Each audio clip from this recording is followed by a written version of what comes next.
Hi, sir. Good evening, guys. Welcome back to Sash Factor Facebook live chat series, your online feel-good pageant show. Mm-hmm. In the news right now is the recent acquisition of the Miss Supranational Philippines franchise by the Miss World Philippines organization. Mm-hmm. And here to talk us more about it, what exciting changes will this bring to the organization? And who better way to talk more about Mm-hmm. is the national director himself, Mr. Arnold Vegafria. Hi, Sir Arnold. Hi, Adam. How are you?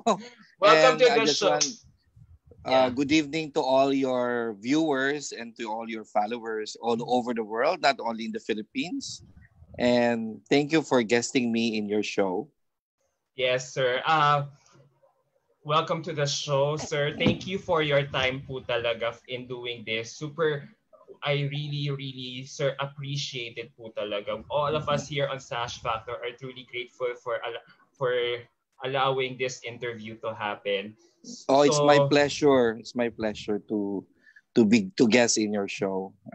thank you, sir. Sir, first of all, before we go to the burning questions talaga na everyone is waiting to hear from you. Sir, I follow you on Instagram, and despite the limitation and immobility this has all rendered us, sir, you have been busier than ever. Nakikita ko, meron ka mga alam mo yun, when you could probably use this time to rest, hindi nakikita ko, sir, um, you're closing deals with your celebrity Never. artists. Tapos may mga, Mm-hmm. sir, marami po kayong ginagawa rin even at this time. Tapos meron pa ngayon, meron pang news about your, uh, about Mm-hmm. about Miss World Philippines organization. Tapos may mga contract signing. So, sir, where is this drive or intensity coming from? No, I'm a hyper person. I'm an A personality. So I cannot stay in one corner and not doing anything. During the lockdown, what I did is to help people. I was with Senator Pacquiao of giving away those test kits, those face masks coming from Korea, our friends from Korea, and Senator Pacquiao's friends from China.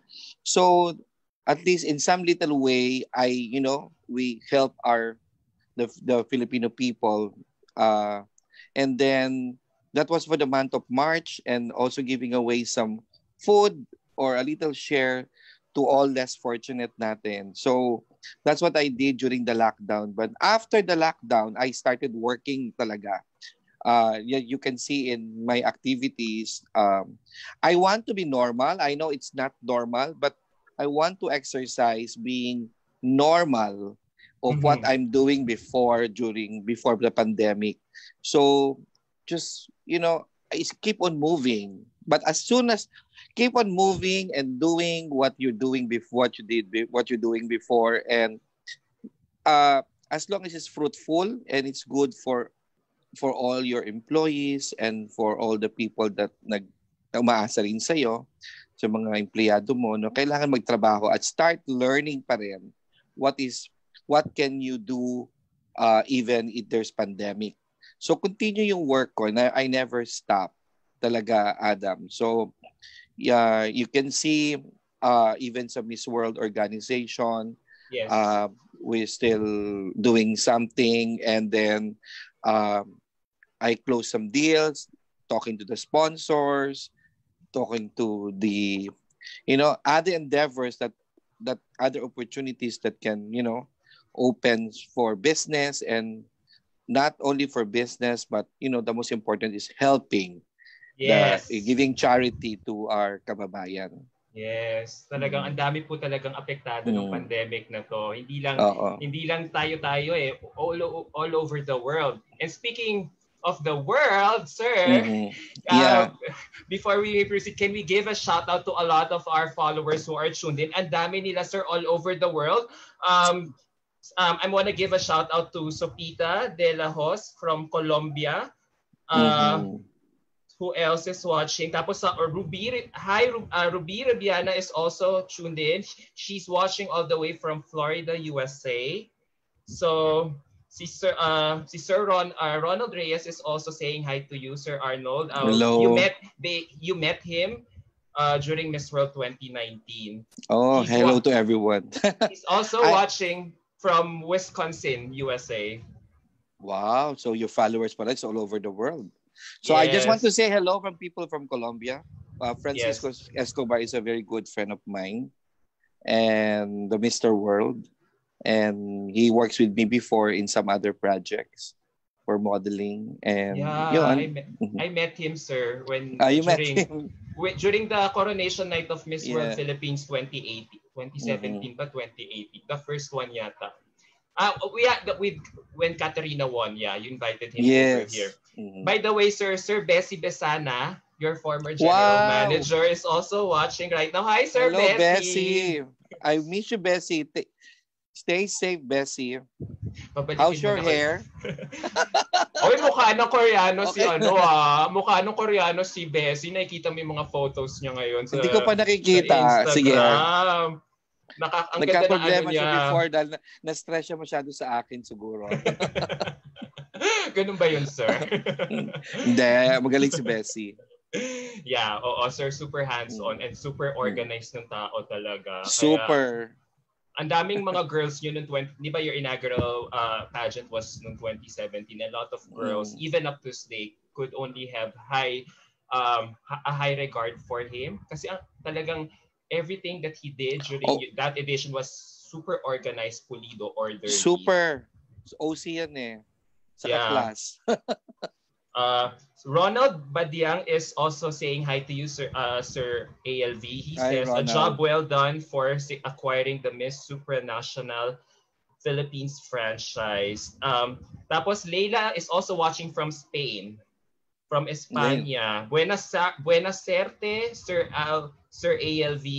I'm a fan of Miss World Philippines. Wow, all of us you. here from Barcelona are so excited. So yeah, sir, a lot of people are tuned in right now. So yeah, sir. So yun nga, sir, you've been keeping yourself, as you've said earlier, you've been keeping yourself busy with all these charity works, tapos all these movie contract signing on the sign. So, sir, the entertainment business is down, but we're trying our best to lift up the entertainment business. Yes, sir. Oo nga, with everything that's happening especially right now. what happened to ABS-CBN. So it was shut down. So ABS-CBN is the biggest pillar in our industry. So that's why we have to think of alternative ways to help the industry. The displaced members or even the employees especially of the network. There's so many artists who lost their job, and not only that, is a lot of employees. So they said it's 11,000 employees from ABS who lost their job. So we will do our best. We will, we are the pillars of the industry, so we will help and to improve the TV and movie and entertainment industry. Sir, I really love that you're using all your resources and connection in helping out our displaced kababayans, especially at this time, whether yung apektado ng shutdown or even the ones affected by the pandemic. Sir, as we all know, Miss World Philippines organization came out with an announcement that the next edition of Miss World Philippines will be happening January next year. So, sir, what made you decide to hold the pageant next year, January? Because of this present situation, we still don't know when we can have our vaccine, diba? According to the president, might be on September or October. But the reason why I moved that on January, because the Miss World International Pageant was also rescheduled for the month of March. Yes. So I'd rather do it on January. And we started preparing now but the staging will be on January. So I think, and we give more time to prepare and more time for the girls to prepare. Not only that, we will require all the girls when they join the Miss World Philippines, I want them to think that they're already joining the international pageant, so that so that yung training nila, it's pang training na for international. Either they win or not, at least meron na siyang training for international. Because I always receive a complaint from different people Yeah. na we're always late daw when it Yes, yung nga comes po. to training the girls. But those are unavoidable circumstances. Alam ni Bessie yan. It's we were trying our best nga na to make it better and bigger pageant to present to the public. But our training is different. The train na sila, we ask all the camp, and even pagdating sa pageant namin, pag nakuha na yung top 40, the training is like the training of the international, that they're joining international pageant na. So parang humaba lang yung training, extension na lang right after the local pageant. So they have an extension training na lang. So yun yung aking, di nila alam, that's our strategy. And we already prepared. And we already asked all those designers to whoever our choices, this is already our structure, our design, or our strategy for how to win the crown.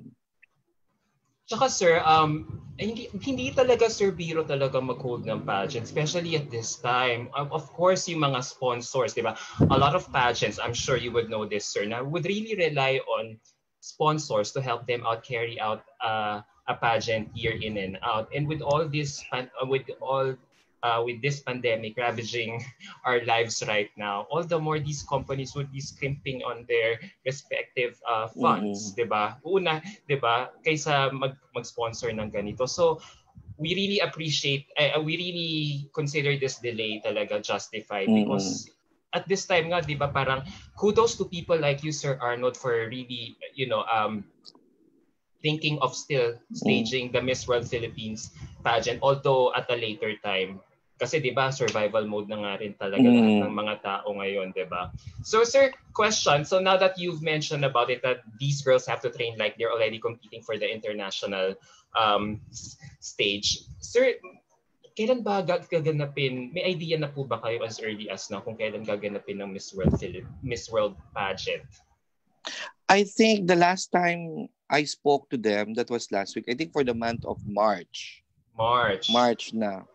But they say that they're gonna announce it by next week, the final date. But I know it's not January, it's not February, because I suggested to do it on the month of March. That will be the 2020. The edition. So probably magkakaroon ng dalawang Miss World editions next year. Yeah, for sure. March, and then the other one is December or January, maybe. January for the month of 2021. Actually, sir, ang dami na kasing kumakalat na news online. Actually, it did not come from the Miss World organization itself, but a lot of quote-unquote reputable blog sites have announced that Miss World will no longer be happening this year. It might be held, to quote them, at the second semester of the year. So tapos when I was trying to verify this piece of information from some people that I know in Miss World organization, they said it's fake news. So that's why it's definitely fake news. Oo, that's why buti na lang po na ito rin yung purpose kung bakit po namin gusto rin po kayong makausap is to really actually ask. Julia Morley wants to do it on December, but the other national directors are not prepared because most of the countries are Latin Americans are really affected by the pandemic, so they're having a hard time for the preparation. So they decided to go to I suggested March, actually. I hope they will listen to me for the month of March. So as we speak right now, everything is still tentative from the part of the Miss World organization. Pero it's not naman on the second quarter. Parang impossible na yun. So, pero sir, may idea na rin kayo kung sakali, kunyari, yung sinasabi mo tentatively sa March this year, kung saan ba kung pwedeng possible mangyari yung 70th edition, no? They're celebrating their 70th edition. So would you have any idea where they might hold it? To if you make are it allowed to easy, to reveal. make it easier, siguro baka gawin nila yan sa London again. But I Mm-hmm. heard that they're talking to Thailand or Korea. Oh. So I don't know. I don't know where. That's what I heard. Yeah, It's pero either everything is still under negotiations. Everything is Thailand, still it's okay under because wraps. as early as now, Thailand, nag-flatten na yung curve, diba? Yes. Oo nga, Going sir. to Thailand. Nakakaingit, no? And They were also in... Korea. Mm-hmm. Okay. Sir, And yeah. So, and I yes. think also yung UK din, medyo nag-start na mag-flatten yung curve ng UK. Nakakaingit. Nakakaingit. Kakaingit. Tayo pa increase. Oo nga eh. Tapos, second wave na raw tayo. Third wave na raw nga Oo, tayo eh. sayang. Sayang naman yung effort natin yung first wave, di ba? We're the lowest. Number 48 lang tayo. Uh-huh. Number 28 na tayo. Mm-hmm. So, sir, question now that you've revealed some information about both the Miss World organizations, future plans, and your organizations. Sir, a lot of people are asking right now, kailan naman daw, kasi sabi niyo January yung pageant ng Miss World Philippines. So, kailan daw mag-uumpisa yung screening for the Miss World Philippines? According to Mama Ru, our GM, I think she already started the screening. Nag-start na siguro, but the final announcement yan baka next month. Para mahaba yung screening. Because I'm planning to get 50 candidates. What? 50? 50 candidates. Yeah, because nadagdagan yung crown. So baka there's a lot of qualified, Filipino women sent out there. And not only within the Philippine territory, but we're trying to get also from girls from other Filipino countries, communities abroad. Filipino communities abroad. So that's why it's good thing that na-move nga yung international competition. So I have a lot of time to prepare and to choose the right girls this time. Muntik na tayo for 220 for last year for Michelle D. Yes, at least pumasok. Nag-top 12 siya. Konti na lang. So, baka naman this coming year, we can makuha na natin yung crown. But we're doing very well in other pageants namin. Yes, sir. So, okay naman. Si Katrina Legado sa Reyna. Katrina, yan si Katrina Legado. Also si Kelly also is one of the bet yan. Ng Echo and even si Isabel De Leon bet din nila yan and who else pa ba? Miss Teen si Glyza si Teen, yung Miss Teen Echo naging second runner up siya, di ba? And then si Glyza lalaban siya for when po? I'm choosing pa either the one in Lebanon or the one in there are two tourism pageant kasi that I'm choosing pa. So I will announce it soon. Wow, that's good news for all your girls, no? Na talagang, sir, kahit pandemic, you're still working behind the scenes to make them feel na they're still going to compete. Diba? Once everything will be over. Since you mentioned about Miss World Philippines na nga, you'll be announcing it very, very soon. We'll just have to wait for it, sir. Pipilya lang ako ng konti. Meron ka na bang idea kung sinong mga girls sa tingin nyo yung parang napapabalitang or rumored na interested sumali sa next edition ng Miss World Philippines?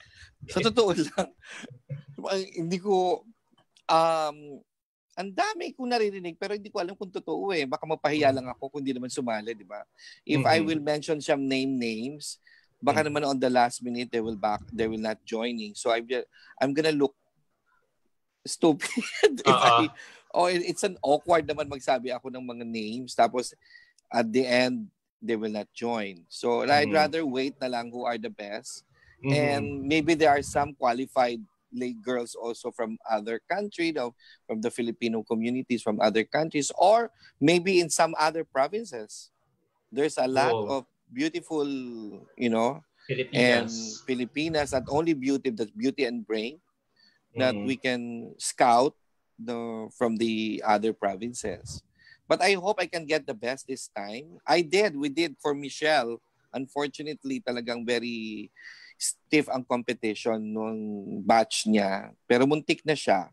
Muntik na. Pero So, sir, but we're very happy na, imagine there are 131 sila that time, di ba? Yes, sir. Then down to naka-12 ang Philippines. That's good enough. More than good enough, sir. Top 12 Hindi ko nga may nalaman kung anong gusto rin nila. Ngayon naging singer yung nanalo or di ba? Hindi ko alam kung ano ba, kung sir, parang every year they're nagbabago their qualifications. We ask actually them, what's really your qualification? Because sometimes kailangan magaling sumagot o matalino, but sometimes naman kailangan talented lang. We nag-change eh. So you don't know what they need. That's why I'd rather bring our candidate na talagang totality nandun na lahat. Well-rounded. Well-rounded. Sa lahat ng fast track events, alam mong kumpiyansa kang papasok siya. Sir, ako from si Michelle, well-rounded yun eh. 'Di ba? Siya nandun na sporty. Lahat ng record. Model. Sporty, model, beautiful, intelligent, ganda ng BWAP. Yung BWAP niya coming from her experience talaga. From her personal. From family kasi nila experiencing that. So actually, I was expecting that she can be on the top 3. But unfortunately, they are better pa pala. I don't know, kanya-kanyang ng judges yan. Siguro swertihan. Sir, ako, I hope you don't mind me saying, kasi napansin ko rin, I've been watching a lot of Miss World, and I noticed, sir, talaga, ako, correct, I hope our viewers could correct us, correct me if I'm right or wrong, pero na-notice ko talaga, sir, weakness ng Miss World organization, yung marunong kumanta ng classical opera, or music, or yung magaling talagang kumanta. Kasi napapansin ko yung mga nanalo ng talent award nila, over the past few years, laging kumakanta. Kailangan it involves singing. So I don't know if it's something British. It's a British dapat thing. Hindi na beauty pageant yun. They should have called beauty pageant. They should have called it The Voice. Grabe diba? ka,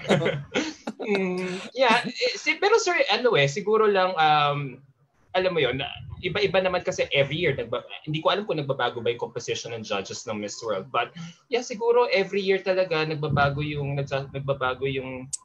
nila, yung type nila, yung ideal nila, yung mga qualities na hinahanap nila in a certain winner. So, pero I'm so glad, Sir Michelle still made it all the way to top 12 because I'm so proud of her kasi nakita ko I was there, sabi ko, very stiff ang competition, very hard kasi a lot of qualified ladies talaga. Na there are some candidates na I didn't expect na hindi sasama, but if you will see them in person, they're so qualified. Taka ako na wala sa top 20, pero they're so qualified. Mahirap yung batch ni Michelle, but she did a good fight. She did a good fight.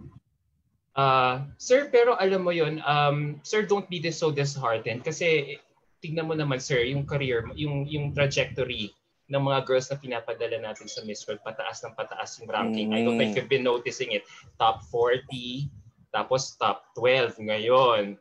O baka next year, baka top 5, or top 12 pa rin, or probably top 3 na. Slowly but surely, sir, umaangat ka. Para, diba? Para this year we will try our very best. For the past 2 years, for how many times ako naging jury ng Miss World? Twice yata. 'Di ba? Yes, sir. Wala eh. Siguro talagang it's not really meant for us pa. Although we delivered na one Miss World na si Megan. Yes. Megan yan. Pero so, iba pa rin, sir, yung manggaling sa'yo yung Oo nga eh. That time I was just a vice president ni Cory when Megan won Miss World. So, sir, a lot of, sir, ito na nga, we're talking about Miss World Philippines pageant, and a lot of, there is a national pageant that recently came out with its edition virtually. So, how would you want the next edition of Miss World Philippines to be done, would you still want to do something traditional, the traditional way, the traditional setup, or would you want to try something new like the virtual thing or online? Parang it's so hard yung virtual, the way I look at it. Parang uh, how to judge and you have there's no face to face. Well, how can you connect with the candidates, diba, if there's no face to face? So I'd rather do like the traditional. I want to stage, yeah, give also entertainment to all the pageant lovers. Parang mas exciting that there's a live show and a live stage with a grandiose stage design, and live via satellite on television, on our local television. So mas maganda yung feeling na yun eh. So ako, I'd rather do it on live show, live stage, and so that I can give, you know, more excitement, more fun, and because we tried our best to make it bigger and better. So in that way, it should be in live performance or not virtual. And I think pwede naman yung may live audience. If the whole arena will be filled with 50% or or by the time by January baka meron ng vaccine, baka everyone can watch na sa arena. But I asked the IATF, like, pwede naman magkaroon, like in the movie house, soon mag-o-open, but it's Oo, only 50% lang ang pwedeng pumasok, capacity capacity. So the social distancing is still there. And will then still as be long as you implemented. follow the Health protocol, the protocols. IATF, the health protocols. So that's the most important. You still have to wear masks, or they can have their own face shield, and then as long as you have 1 meter distance of yung seats, and all the most I can do is siguro 50% capacity. Still, you have a live audience Mhm. and live show, and it's more fun if we're doing it live, Yes, sir. not virtual. I agree with you on that Mm. aspect. Nothing beats the Oo. feeling of watching it live with all the Parang walang grandiosity excitement eh. Sayang naman yung stage design mo. And uh-huh. then like I think like even our sports, in mag-open ng NBA, mag-open na rin ng boxing. We do boxing also, we do mixed martial arts, yung mga league na yan. Yes. So it's all live ang gagawin. So it can be It can be done. done. Ipag-pray na lang natin Just na by oo. pag by December or January medyo pwede na yung mass gathering. Oo. Pwede na. Oo. Oo, kasi parang lahat bawal pa talaga ngayon eh as we speak Oo. right now, right? Sir, a lot of suggestions are coming in as well from our viewers. Uh, uh, MWP should start screening. There's one suggestion here. Kasi nga may virtual pageant. I don't know if you will, if they have opportunity to to suggest something about how the manner of Miss World Philippines organization's pageant will be done next time. Parang they should start screening na daw and have a big number of candidates, then do interviews, assess their physical beauty, and do a first round of elimination. Pwede rin. So Parang makes yeah, sense. I will Oo. listen to their suggestion. O kaya Uh, use 8 Bulaga stage design. Ang dami nagsasabi. Eat Bulaga. Stage Okay. design. Yung stage design. Yeah, so a lot of people, For yeah, elimination or for the pageant? probably for the pageant po. So sir, Okay. so for the so sir, pray natin no na talagang sir, you have obviously you have massive plans for the next Miss World Philippines Mm. edition despite the situation right now. So hopefully by when December or January comes, sana medyo improve na yung ano natin no COVID-19 situation natin, so you could implement all these big plans that you have for the for Mm. the next edition of Miss World Philippines. Hopefully, let's pray for that. I'm sure the whole world are praying na magkaroon na ng vaccine so that Mm-hmm. all of us normal na yung situation, normal na rin mga galaw natin.